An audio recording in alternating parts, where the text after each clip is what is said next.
Well, shall we get going? Let me make sure I'm going on my internet. Is your microphone on? Yeah. My microphone is working. At least it tells me it is, so we'll just assume it's true.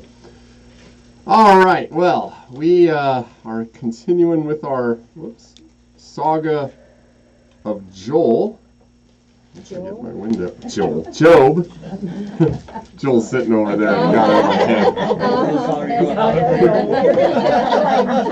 head. I've said it so many times. I cannot connect a name to the face I'm looking at, even when it's my own kids. It goes through all four. Even when I'm talking to a boy, I'll still throw Clara out there as a possible name. But what are you going to do? It happens. It happens a lot. And it's probably going to get worse the older I get. So. When you get to grandkids, you're still using the kids as names. I'll just come up with nicknames for them, and that'll be Her sister's name all the fine. time. Okay. Always has. But let's begin with a word of prayer. Lord God, Heavenly Father, as we undergo trials, the source and the purpose of which we cannot understand, strengthen our faith in you that we may rely on the promises that allow us to see the end that you have set for all things, that we may persevere through them in hope. Through Jesus Christ our Lord.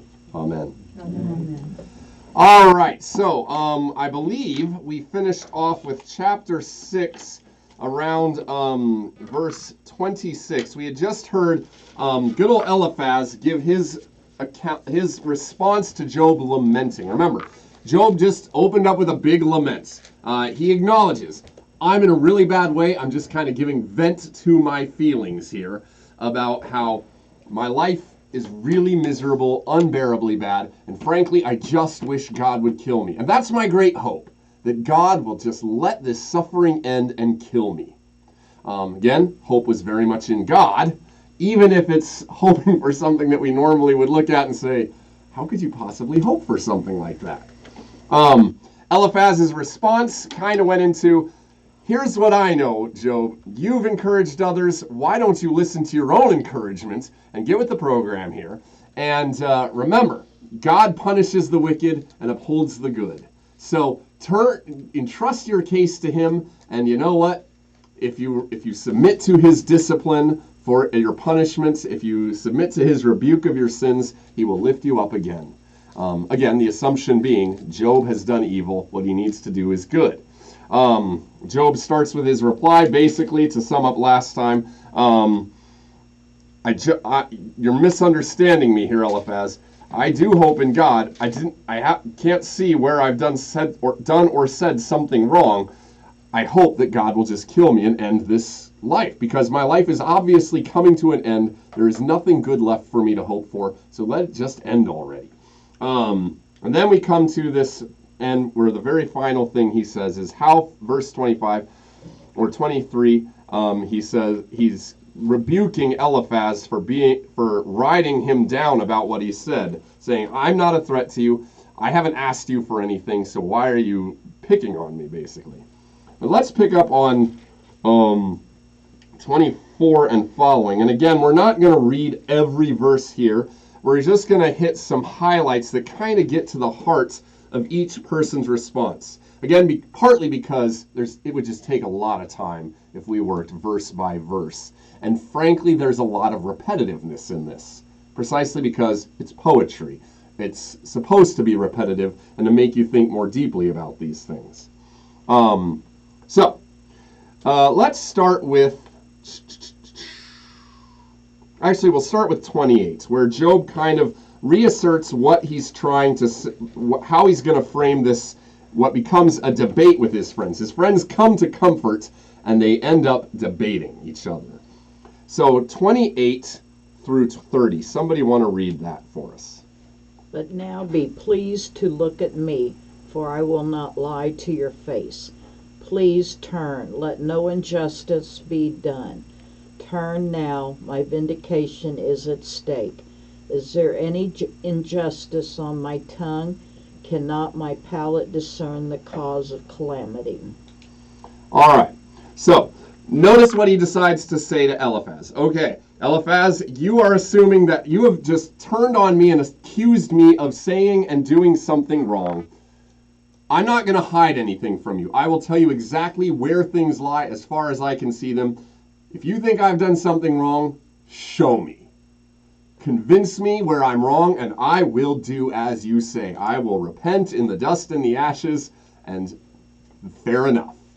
But I don't think you see what's going on here.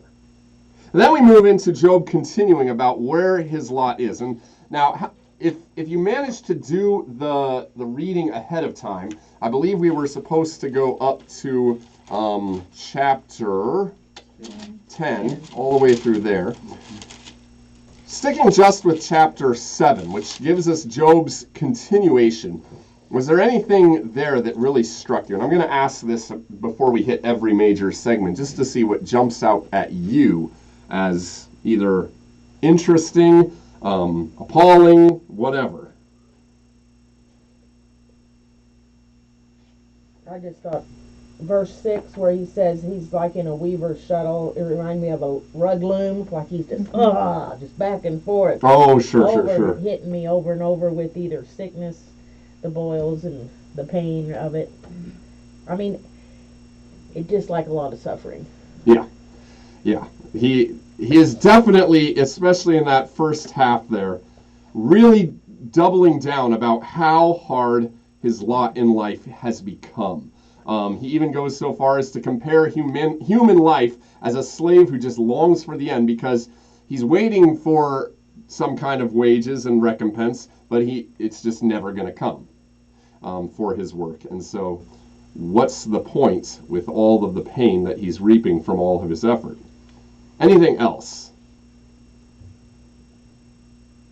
Well, I think the number or verse 5, thinking my flesh is clothed with worms and dirt, my skin hardens and breaks out afresh, and I'm just thinking, oh, the suffering in that. It's painful, I have to think. I cannot even pretend that I've ever endured anything even remotely to what the book of Job describes. There are people who have gotten a lot closer to that than me. So, of course, a lot of what I say gets to be said from the position of comfort and never having gone through it. But Job does a good job of getting across how miserable this is, to think of it as being clothed with worms and then getting scars that just break open in wounds again. Yeah. Now, do we know how long this suffering lasted in terms of months, years? Right. We don't know exactly how long it was from the beginning of Satan attacking Job's family and possessions to this point. The only timetable we have exactly is that at some point after Job got afflicted with sores and his wife tells him to curse God and die, at some point Job is sitting there alone, and then his friends come to be with him, and it's 7 days after that his friends come to sit with him that they begin in this debate, because Job finally opens his mouth to complain. They hear what he's saying, and they're like, now hold on a minute, Job. So that's the only thing. We know it's been at least 7 days, but who knows how long it was since it all started.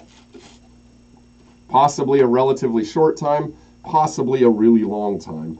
But obviously, the longer it is, the harder it is to cope with a problem day by day. But I can tell you, I've known enough people who have been suffering in immense pain and loss from what they previously had only for a week, and it's very hard for them to face down the next week.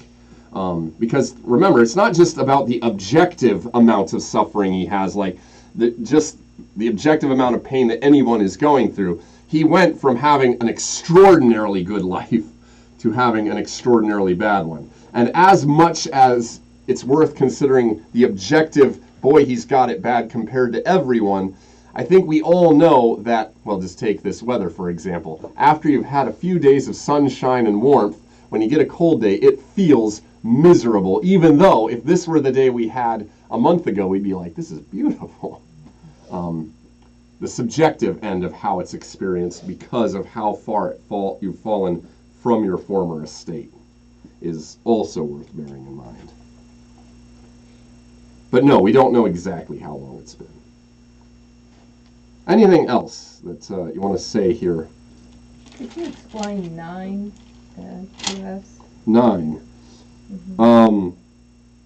Verse 9. The eye of him who's... I'm just going to read the one before it to myself here. Behold me no more. Though your eyes are on me, I shall be gone. As the cloud fades of him. Okay. Sheol is a word that pops up a lot in the Old Testament. I have NIV, so What does it say? Does it say the grave? it's talking about as a cloud vanishes and is gone, so he who goes down to the grave does not return. Okay. Is he talking about asking God if there is a heaven, or is he saying there isn't one, or? Well, and this is a good point right here, because it's a good illustration that we have a lot of excellent English translations of the Old Testament. The Old Testament was written in Hebrew largely, not King James English, by the way, good as that one was. And so it always takes translating to get it from English or from Hebrew to our language. And anybody who has ever done any translating works or speaks two languages, you probably know that translating is not always an exact science. Right. That it's not as though every word has an exact correspondence in the new language. The NIV translates this one word, grave. And of course, when you hear that, it sounds like they're basically saying, when you die, that's it. That's it. Mm-hmm. The word in Hebrew is Sheol, and a lot of English translations, the ESV, which several of you have in front of you, chooses to use it as Sheol. Grave is a way of trying to make more sensible what the word Sheol is referencing, but it loses a lot in that translation. Sheol is kind of a broad word for describing the state of the dead, and it can encompass basically both heaven and hell. It's just a blanket term for the state you exist in after you die. And it can have really negative connotations, as in it can simply mean grave, like I'm buried, I'm in Sheol. It can mean very bad connotations, I'm being punished forever in Sheol, hell. Or it can mean I've gone to rest with my forefathers in Sheol. In other words, heaven. It's just a blanket term for what happens after death without any necessary identification of which state that is. Does that make sense? Well, kind of not. Okay, I'll put it to you this way. Sounds like you're saying it could be 3 things. Well, right. It's just a broad statement. So, like, for instance, you might say, well, I'm going to go down to the water today. Okay, what is that? What do I mean? Do I mean I'm going to the river? Do I mean I'm going to the lake? Do I mean I'm going to the ocean? I could mean 3 different things, but it's all adequately gotten at by water for a lot of purposes. If I were trying to be more specific, I would get more specific. But Job isn't trying to get more specific here. He's simply using Sheol as a blanket term for, I wish I were dead. Because then my life under the heaven, on this earth is over. It doesn't mean, for instance, I shall be gone, and therefore there's nothing that happens after death. It's more of a saying, the eye of him who sees me, namely people like you, will behold me no more, because I'll be, as verse 9 puts, just like a cloud fades and vanishes from our sight, so he who goes down Sheol doesn't come back up for you to see again. They're in their eternal destination now, Okay. wherever that is. Does that make more sense? Yes. Okay. But it is good to bear in mind that whenever here's a good practice. Whenever you're reading the Bible and you come up on a verse that seems a little strange or hard to understand, a good first response is to find another English translation and read the same verse. ESV, NIV, the New King James Version, something like that. The NIV tends to be less concerned with trying to render the original language perfectly and more concerned with making it understandable, and so it tends to lose a little more, but it's also a lot easier to read, generally speaking. So, good rule of thumb, compare your English versions. Any other things that you want to talk about? Good question. All right. In that case, I'm just going to kind of sum up what he says. Verses 1 through 6. He's kind of, again, he's basically describing how every day is nothing but a miserable torment. And he tends to characterize all life on this earth in very negative terms. You might say Job is at this point kind of a pessimist in the sense that he just says, man, as such, just has hard service on the earth. He works and he works and he does his best, and who knows what will be his reward, basically. Remember, Job is under the impression, and not incorrectly, that he has been a good person, as far as you can say that. He has trusted in God, he has tried to honor God, and now, nevertheless, despite all his labors for God, it seems like God is going to deny him any justice, any recompense, any good thing. So then he goes in verse 7 to 10, like we were just talking about, again repeating, I wish I were dead. 11 through 12 and down through 13, he kind of reiterates this point. Therefore, I'm just speaking the truth about what my situation is. I'm not going to restrain what I say for your guys' sake. I'm just going to give voice to the anguish that God has laid on me. God has given me this anguish. He has made my life bitter. And there doesn't seem to be any rhyme or reason to it on the one hand, and there doesn't seem to be any relief coming on the other. So I'm just going to give vent to my pain. One question that's interesting is in verse 17. He starts talking, and there's some differences of opinion about people who comment on this. He says, for instance, what is man that you make so much of him, that you set your heart on him, visit him every morning, and test him every moment? Who's the you? E person. Now, there's the two possibilities here. Job could be talking to God. At this point, he stopped talking to Eliphaz and turned around and start talking to God. Basically, now he's making his complaint not out into the air or to the people around him. He's making it directly to God. Why are you even bothering to make so much of me? And then he goes on a little down to 20. If I sin, what do I do to you, you watcher of mankind? In a certain sense, if you take you to refer to God, then what is Job basically saying to God? Too critical. Well, he's very critical if this is God he's talking to. He's saying, first of all, why do you bother with me? Which I suppose is a fair question if you're in that state. But then he goes on to say, so what if I sin? What's that to you, God?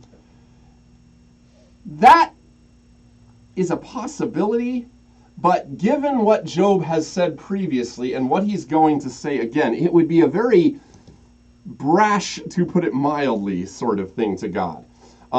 Because his whole contention to God is, with God, as we'll see, is that I haven't sinned, that I have tried to do good, and if I had sinned, God would be fair to do this to me. And if that is Job's basic response to Eliphaz and to these others that's going to come up, it would be very weird for him to insert in that, if I do sin, so what? What's that to you, God? Don't you have better things to do than worry over me, the little sinner that I am? The other possibility is that he's talking to Eliphaz. Still talking to Eliphaz. Basically, what am I to you, Eliphaz, that you are taking all of this time to come out here, sit with me for all this time, and now take an opportunity to dress me down? Who appointed you to be the watcher over mankind? If I have sinned against God, what is that to you, Eliphaz? Why don't you pardon my transgression and take away my iniquity? That is to say, don't hold it against me, because I'm about to die. You can go and look for me. You're not going to find me. That's, personally, I tend to lean more into the idea that he's talking to Eliphaz, because the kinds of things he says just would seem to make more sense if they're directed to Eliphaz. So we have these two options, and we'll circle back to them later when it becomes relevant again. He's either talking to God to say, Why are you afflicting me like this? Why do you even bother afflicting someone as miserable as me? If I've sinned, what is that to you? Don't you have bigger things to worry about? Why don't you just overlook my sin and let me be?" But why would he ask him to pardon him? I mean, that doesn't make sense. Well, again, I'm sorry. I mean, if I've offended you, well, remember, who's the one right now accusing Job of doing something bad? Has God accused Job of doing something bad at this point? No, God is our final judge. He is. But who is judging Job right now in this conversation? But it just seems like he's talking to God all the way through, to me. I mean, maybe I'm looking at NIV and looking at it wrong. Well, and again, I emphasize, there are disagreements on this point. Some people think that he's talking to God at that point, but those people tend to say he's only talking to God about verses 17 down to 21, because up to that point, everybody agrees he's talking to Eliphaz, because Eliphaz is the one who's corrected him, and he's turned to Eliphaz and said, "Show me my sin. My palate can discern calamity, and here's what I see." And then he narrates to Eliphaz what's going on, and then justifies himself, his complaining to Eliphaz in verse 11. "This is why I'm saying what I'm saying, even though you're convicting me for it." And then he finishes off 16, "Leave me alone, for my days are a breath." Eliphaz, just back off. I'm going to die anyway. 17 is the only point where his language could be possibly talking now to God. But it would be very weird, like I said, given the sorts of things that he's saying about, "If I sin, what do I do to you?" Which is a weird thing to say unless he's simply completely forgotten what sin is about and what God is like, because, as the scriptures say, the psalmist says, "Against you, you only have I sinned and done what is evil in your sight. Therefore you are justified when you judge," and so on and so forth. It would be weird for Job, who up to this point has claimed, "I have held to my integrity and hope to God," to suddenly say, "And if I have sinned, so what, God? What's it to you?"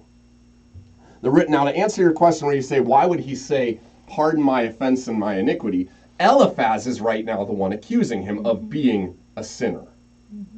And so he's saying, if you're coming to accuse me, notice I'm going to be dead soon anyway. Why don't you, who appointed you to be the watcher over people like me?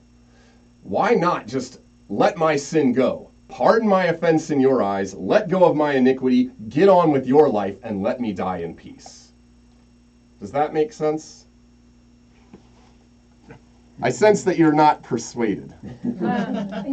I've used this Bible, and I probably should have used that Bible. What does yours say? Mine says in the concordance, having replied to Eliphaz, 7:1 through 21, Job now addresses the complaints towards God. Right, and that's an interpreter's take on it. Right. But when I read them, especially the ones we were talking about, I felt like he was saying in 17, God treats man different than animals. I mean, he almost says we are being treated different. And then when you go down, it says, I'll go to 20. Job says God is too critical for what sins we have done. I mean, that's my thoughts on it.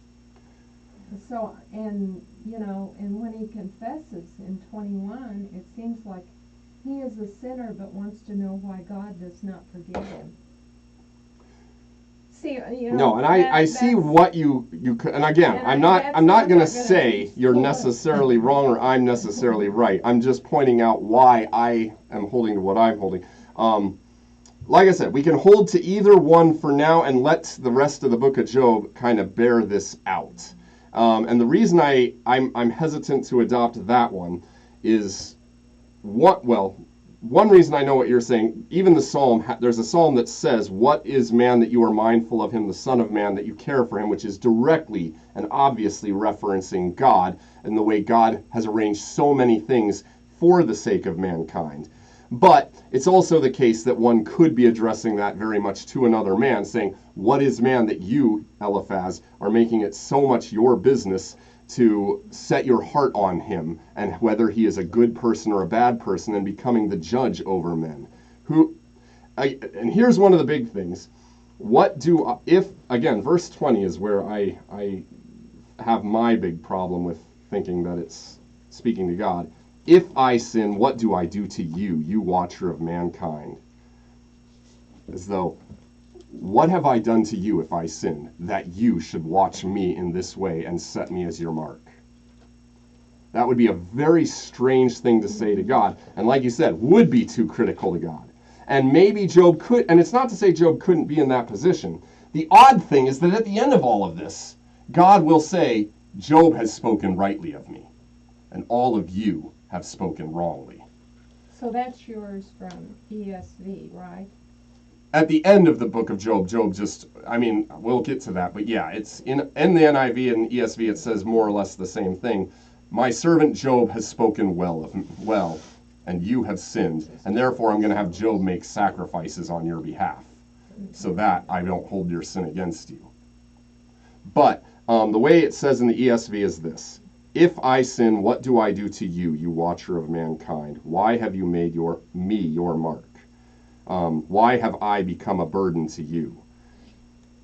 What does it say in the NIV on verse 20? Verse 20, "If I have sinned, what have I done to you, O watcher of men? Question mark. Why have you made me your target? Question mark. Have I become a burden to you? Question mark." See, and notice that first sentence is very similar. "If I have sinned, what have I done to you?" As though, what is the big problem here? But we don't need to belabor this point again. Okay. Like I said, we can at this point, because there's an earnest, open, honest difference of opinion about this among scholarly interpreters, I'm not going to push so hard that you have to take my take on this. It's just to say that's why I have my agreeable. take. What's that? I'm agreeable. Well, also at the beginning, he offered many sacrifices just in case he had sinned, Or his kids, yeah. or his kids. And so, to me, in your translation, "Why do you not pardon my offenses and forgive my sins?" He knows that those sacrifices were given to forgive his sins that he might have committed. Well, does he think he's a sinner then? Or does he? As we'll never see, he did does. sin? As we're going to see fairly shortly, he does. It's not as though he believes he's perfect. He just doesn't believe that God, because of his integrity, that God is punishing him for a specific sin, and that he's earned such punishment for such a sin. And as we'll see, he's actually correct about that. Because we know from the beginning he's correct about this. Remember, God is not punishing Job for a sin. We know that from the beginning as a certainty. Job doesn't know that yet. Neither do his friends. This is their big debate. As we're going to see this, well, in just a minute, Bildad is going to double down. If you're a sinner, God will punish you. If you're not, then turn to God and you'll live. And Job will reply again, "I'm not. I haven't done anything wrong. You think I have this huge guilt that God is trying to lay down on me, but God, obviously, what I'm learning here is God punishes, what sweeps away both the good and the evil. That he visits suffering on good people and evil people, and I want to know why. Because I haven't done anything to deserve this." And again, it's not that he doesn't think he's sinful. It's that by the logic of what they're thinking is going on, Job is actually the correct one here. God is not punishing him for a specific sin. But yes, formerly we know he had been making sacrifices in the event that he or his kids had done something wrong, again, under the assumption, maybe I have done something wrong and I didn't know it. So I'll follow what God says that we're supposed to do and offer sacrifices. So whether he is whether he is questioning God or Eliphaz about this, the basic point at issue that's more important to grasp is that he is not certain why God is bringing this particular punishment upon his head. If he's talking to Eliphaz, he's saying, why is this your business? If he's talking to God, not only is he being brash and possibly going into the sinful territory by saying, if I sin, what's that to you? But let's just assume that he's not. He's just being hyperbolic and not sinning in some sense.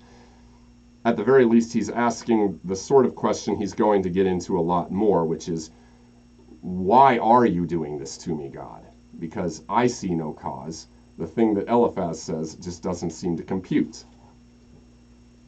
Any questions about that? So, like I said, you can have either vision here. We won't spend any more time. Where does Eliphaz put man on the pedestal? Eliphaz doesn't put man on the pedestal in the sense of saying that he doesn't overtly say that man is somehow better. In fact, he has this point in chapter 5, where he actively says, 17, can mortal man be right before God? Can a man be pure before his maker? Even in his servants he puts no trust. But notice it doesn't necessarily require him to say overtly, I'm putting man on a higher pedestal, to then take the time and effort to take it upon himself to make so much of Job. So if again, it's easy to see how this could go either way. That because Eliphaz is making so much of Job, in the very act of the way he's accusing Job and taking the time to drag him down while he is already down, he's making much of Job. But, again, it could also be a reference to God.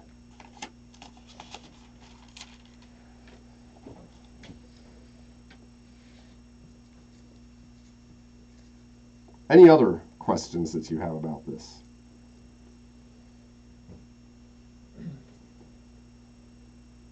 All right, then let's go into Bildad, who does not like what he's hearing so far. And by the way, again, if this is what he's saying to God, if I've sinned, what do I do to you? Why have you made me your target?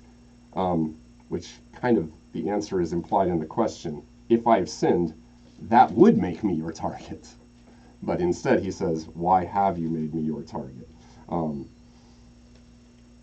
But Bildad gets incensed, and so he starts off with basically, how long are you going to say these things, and the words of your mouth be a great wind? That is a big, empty nothing. Noise and fury, but signifying nothing. Somebody want to read verses 3 through 6, and this will pretty well sum up everything Bildad has to say to Job.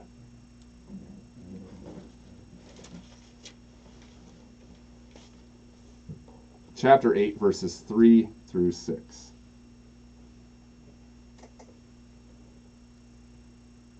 Does God pervert justice? Does the Almighty pervert what is right? Since your children sinned against him, he gave them over to their rebellion. But if you earnestly seek God and ask the Almighty for mercy, if you are pure and upright, then he will move even now on your behalf and restore the home where your righteousness dwells. Okay, so what's Bildad's basic contention here?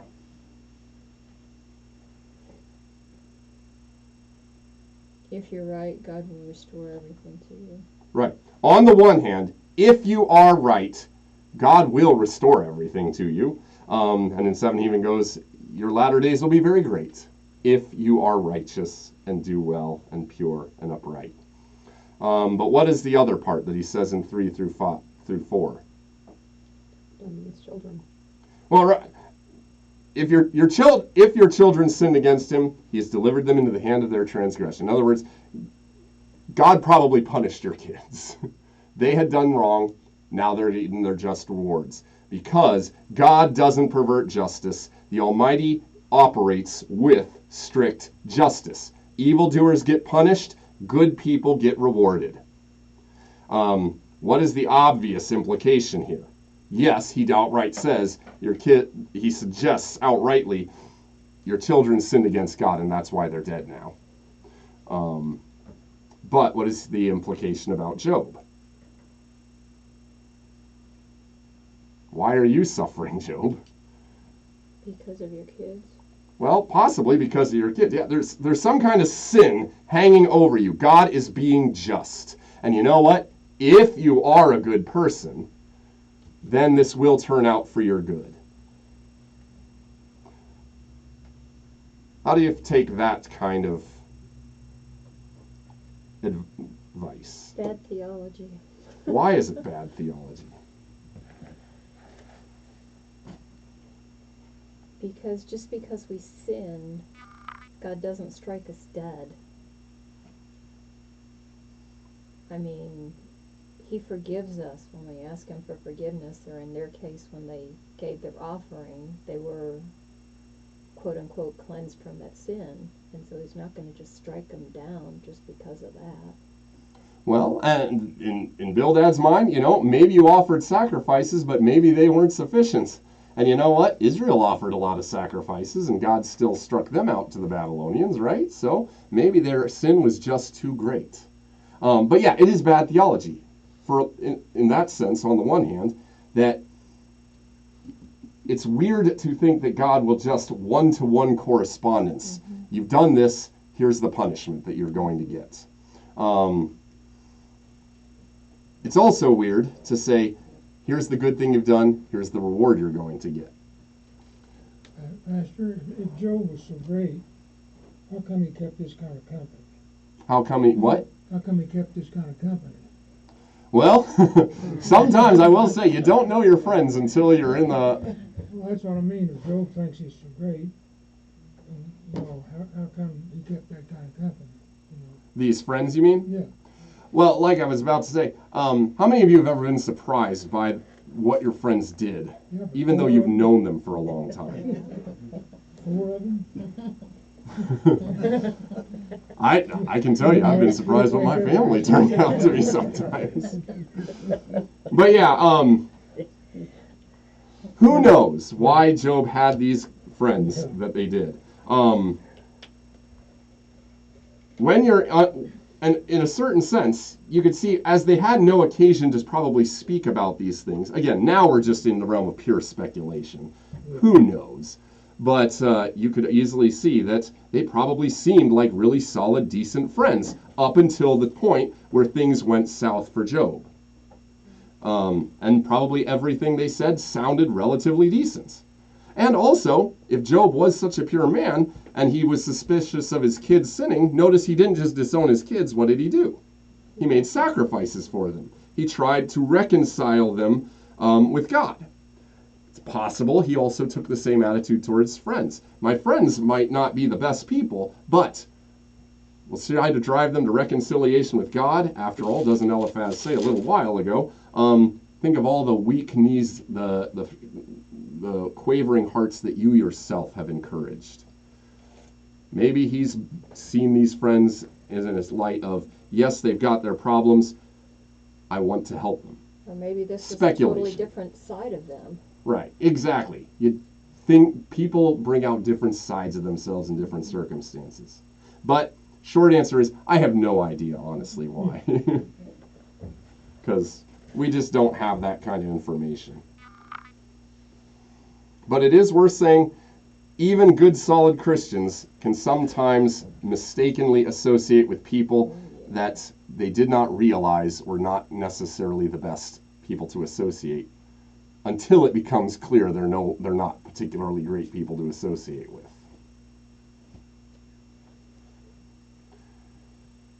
But back to Bildad's theology. It's a very, very stringent idea of God in absolute justice. Punishes the evildoers, gives grace, gives grace and blessing to the people who do rightly. Which, by the way, if you follow that logic too well, if Job had sinned, what hope would he have? Because if God is going to sweep away the wicked, and only the pure and the upright can have any confidence God is going to rouse himself for them, well, if Job has sinned, does he have any reason to expect that God is going to rouse himself for him no matter how much he pleads with God? Justice says no. Punishments must be meted out for crimes. And since you're a criminal, here's the punishment. So it's a deeply problematic theology if you carry it out to its conclusion.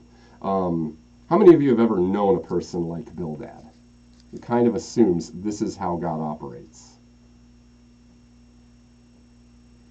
They're still present. They're probably fewer and further between. I think these days we have more of an opposite side of the problem, that God has no sense of justice, that he doesn't punish anybody for anything wrong, that he just loves you so much that he cannot stand the thought of ever doing anything bad to you, even if you've been horrible.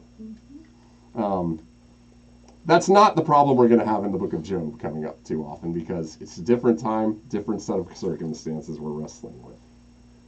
We'll go to Paul if we want to deal with that question. What's that? I said, even if you don't believe in God, you're still going to go to heaven. Even no matter what. You know, Try to be a if good you're a person. good person. See, at least Bildad says you have to be a good person. These days we say, if you just make sort of an effort at being some kind of kind, you're good. But bad theology either way. And note it, and verse 8 through 10, by the way, you might remember, where did Eliphaz get his idea, the way that he presented it? How did he come by his view of how God was operating? Do you remember? Something visited him in the night. Yeah, he told about the Spirit visiting him and speaking to him. Bildad takes a very different take in where he's getting his wisdom. 8 through 10. What does he say?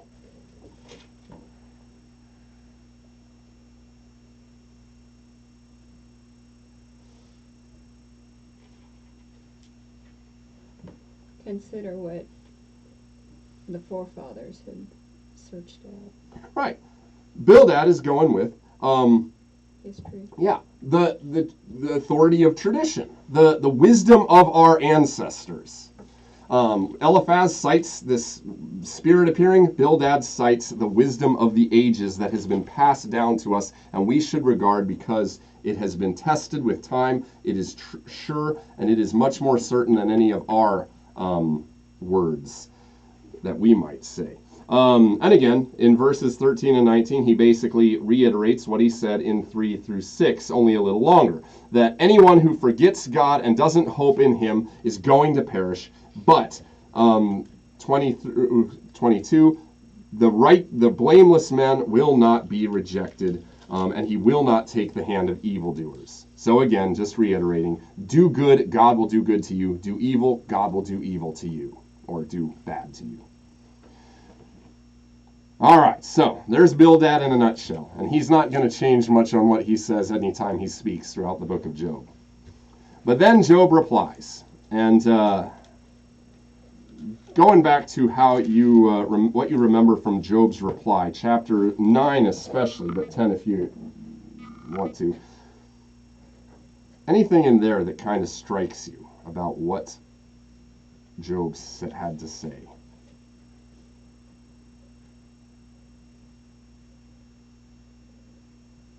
I was kind of confused about when he said that he made in mine it says the bear, the Orion, and the Orion. Yeah. Those are the constellations. I know they're constellations, but why would he mention those? Sure. As he gets, that starts out in 4, where he starts to say, well, let's break down his little introduction. Verses 2 through 4 is kind of an introduction to the thought that he's going to continue almost all the way up through the rest of the chapter, where he starts out by saying, first of all, Bildad, I know what you say is by and large correct. God punishes the evil, and by and large, he rewards the good. But, and then here's his big but, how can man be right before God? We're going to tease out a little bit what he means by right before God. Because notice in verse 3, then he says, if one wished to contend with him, one could not answer him once in 1,000 times. So this is the basic introduction for everything he's going to say a little later. He said, even no man is right before God. That is and we're going to see that what he means specifically is man could not in principle assert his rights to God. I cannot lay claim on God treating me one way or another. No matter how good or bad I've been, God is in control, and he's going to do what he's going to do. And even if I made a case to him, he wouldn't listen to me. In fact, as we're going to see, he'll overtly say in verse 20, though I am in the right, my own mouth would condemn me. Though I am blameless, he would still prove me perverse. We'll come to that in a minute. But to get to your question, he's just, the rest of this from 5 all the way up through about 17 or so, is basically him saying why there is no way I could ever prove myself in God's sight. Because think about who God is. He is in control of everything. He has done everything. There is no way I could get a handle on him. There is no way I could even truly comprehend who he is. And so, to make the point, he says, this is the guy who made the constellations. He's the one who does all of these things that are beyond my possibility of understanding or searching out in verse 10. You just can't even understand how amazing and beyond our comprehension God is. Therefore, how could I ever say anything to him to try to plead my cause? Does that make more sense? So the whole thing is just almost back to Genesis, like he makes everything. Right. He controls everything. He makes the stars. He's done the... So he was just saying in a general sense with these verses that he's the one in control and commands. Right. It's, yeah. You know, Big whether flowery it's the way of stars saying... or then, you know, shaking the earth with earthquakes or hiding, you know, the sun or the sun and then everything. So he's just the big picture, the controller. Right. And interestingly enough, God is going to say something very much like this as we come closer to the end of the book of Job, when God decides to break in and set the record straight, as much as he chooses to do so. But yeah, this is basically saying God is in control. He's too high for me. What am I supposed to say or do to him? And now, 15, he said, and this in 14 is where he kind of changes tone. I know I said it went a little later, but I was just miscounting. He finishes his recounting of how great and beyond comprehension and beyond man's power to get a hold of God is. And then in 14, he says this very interesting thing. How then can I answer him, choosing my words with him? That is to say, he's above and beyond me. What am I supposed to, how could I ever even make some kind of case to him? I must appeal for mercy to my accuser. That is to say, if God is accusing me, the only chance I have is to appeal for mercy for him. If I summoned him, I'm going to read several of these just because these are very interesting things to say. If I summoned him, that is to say, in the sense of a legal court, if I were to summon him to make a case against me and to have a judgment set between us, and he did answer me, I would not believe that he was listening to my voice. What's he saying there?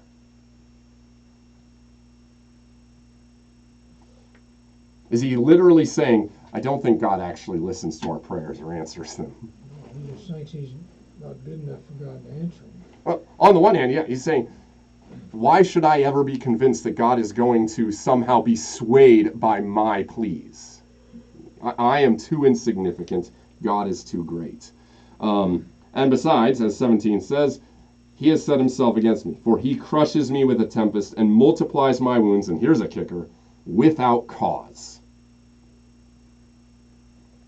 In other words, Job is asserting, I can't make a case to God. I can't prove myself right to him. How could I? I can't make him come and listen to a case. I can't make him have a judgment set between us. And but still, he's my enemy. The only thing I could do is just plead for him for mercy, even though he is afflicting me without any just cause. That is to say, there is no sin that I have committed that is prompting God to do this. There is no reason in that sense that Bildad or Eliphaz are talking by which we could say God is acting in this way. Verse 19, if it's a contest of strength, he's mighty. In other words, he's obviously going to prove himself stronger than him. If it is a matter of justice, who can summon him? Again, to hash out the differences as in a court. 20, though I am in the right, my own mouth would condemn me. Though I am blameless, he would prove me perverse. I am blameless. I regard not myself. I loathe my life. What he's saying in 21 basically is, I haven't done anything worthy of this suffering. It's not as though there's something that God is going to accuse me of here, probably, that's going to say, clearly, this is what was the cause of it all. And it's not because I'm trying to regard myself or puff myself up. I'm not saying this out of arrogance. I hate my life right now. I'm not trying to preserve myself or build myself up. I'm just stating there is no cause for God to do this, and I could not plead my case to him, even if I wanted to. So don't mistake this for my arrogance, Bildad. I hate my life, and this is where things lie. And then 22, or I'll take a break to talk with you guys. It is all one. Therefore I say, he destroys both the blameless and the wicked. Bildad has said he destroys the wicked and upholds the righteous. Job counters with, I've done nothing wrong, so what you say is probably false. God will destroy both the blameless and the wicked alike. So, thoughts about any of this?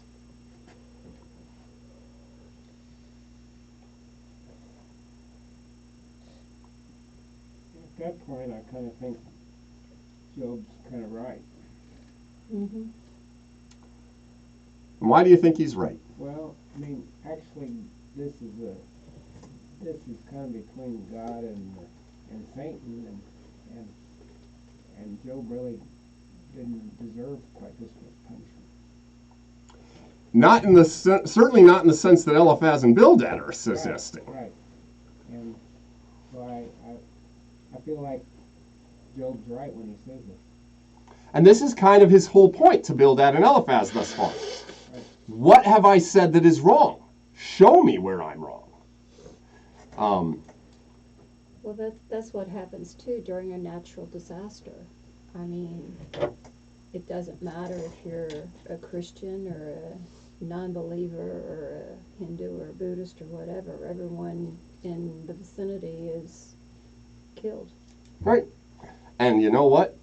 The excellent mother who has given all of her extra time to serving the community, to the drunken drug addict who didn't care nothing about nobody, they all perished the same. Mm-hmm.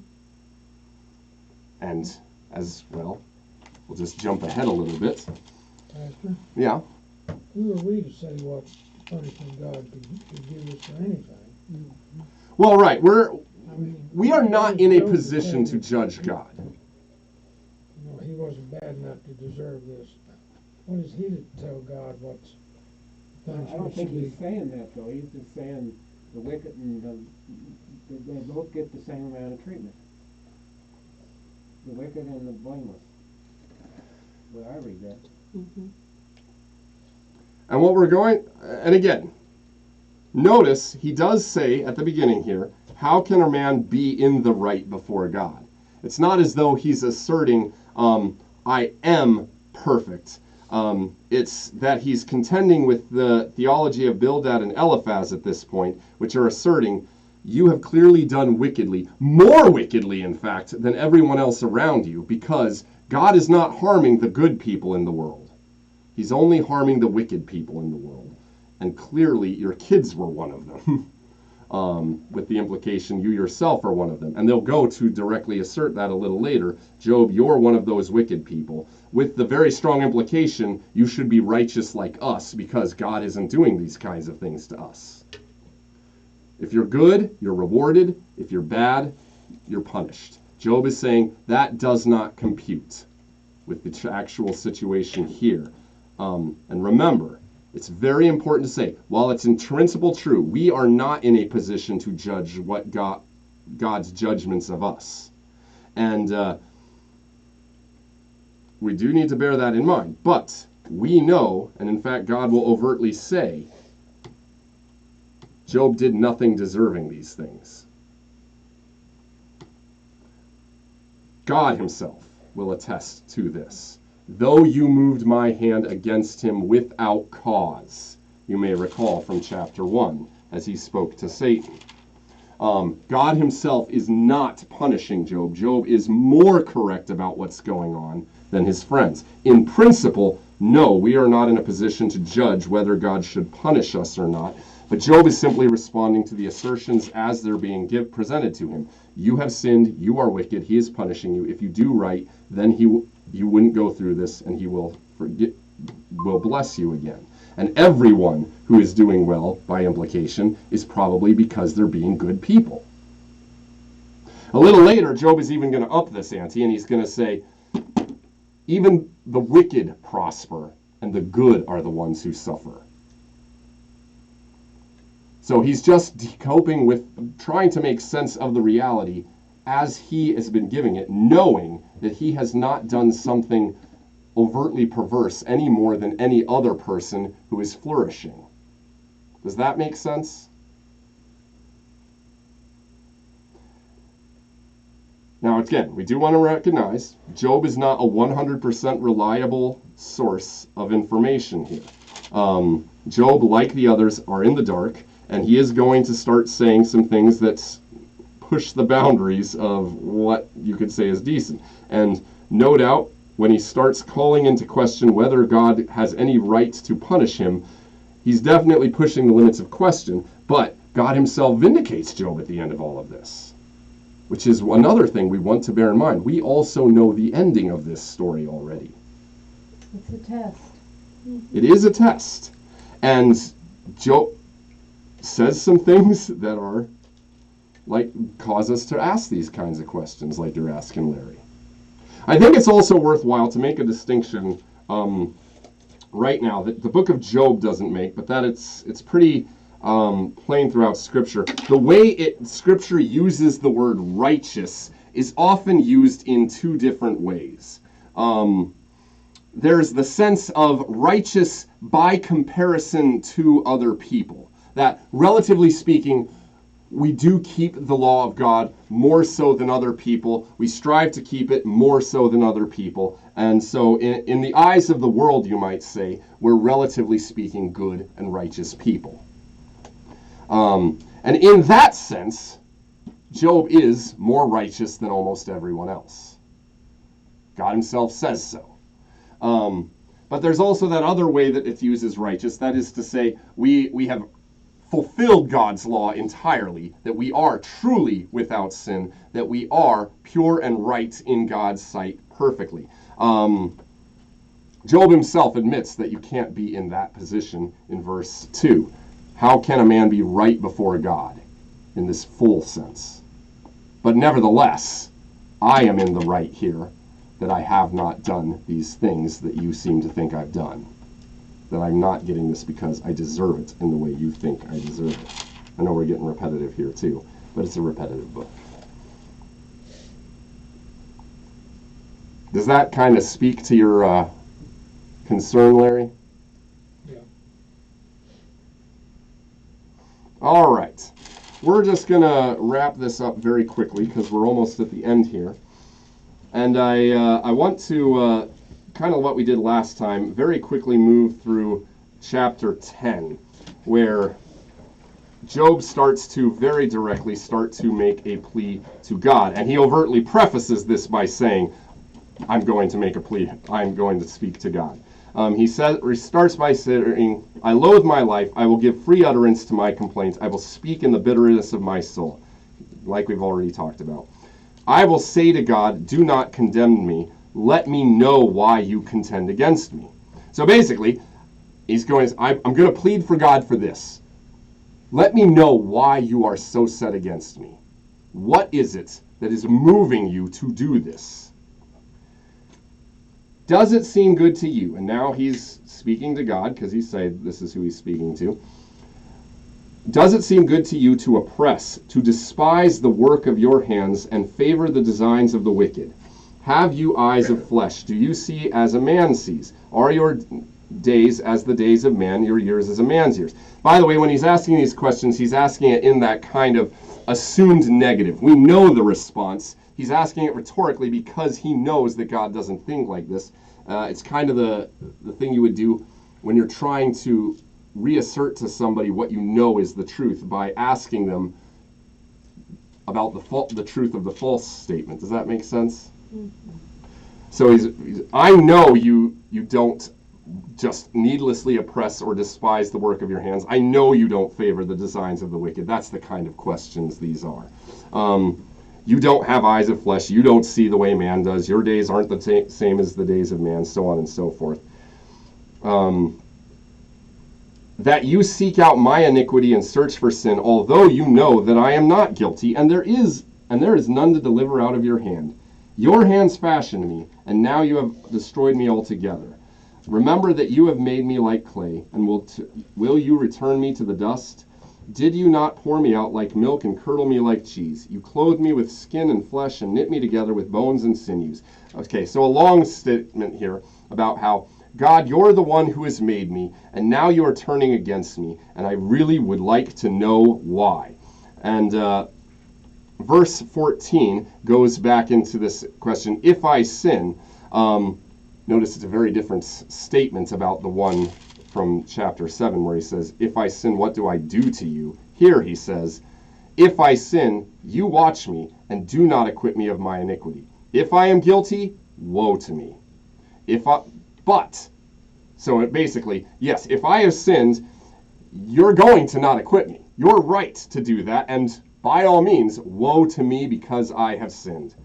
I'm just reaping the rewards. But, by the same token, if I'm in the right, I still can't lift up my head, for I am filled with disgrace, and look on my affliction. So, basically he's saying, whether you find me guilty or innocent, I'm still in the same position. I'm still afflicted, unable to look at life with any joy, still having you as the one who is contending against me. Verse 17, you renew your witness against me and increase your vexation toward me. You bring fresh troops against me. So basically, again, doesn't seem to matter whether I've done right or wrong. I want to know what's going on because you're still going to afflict me either way. And who can stand against you? So verse 18 kind of picks up that thing again. Why don't you just let me die? Why did you bring me out from the womb? Would that I had died before any eye had seen me, and so on and so forth. So this is where Job leaves his response to Bildad with a plea to God to say, please let me know what is prompting you to do this.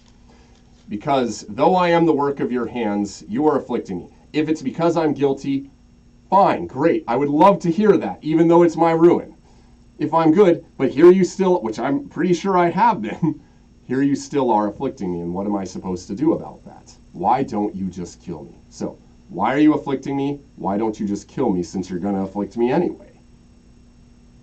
That's where Job leaves us. Good place to stop. Why don't we pick up next week?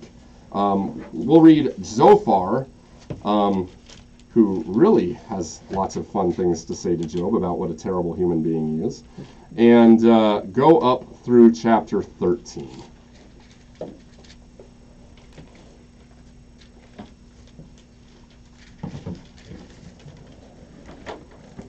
And by all means, if you ever have questions and I'm saying things that don't make sense to you and my explanations aren't helpful, just say so, and we'll try to do that more clearly. And if you disagree with what I'm saying, by all means, just because I've gone to school for this doesn't mean I'm right all the time. I may be wrong.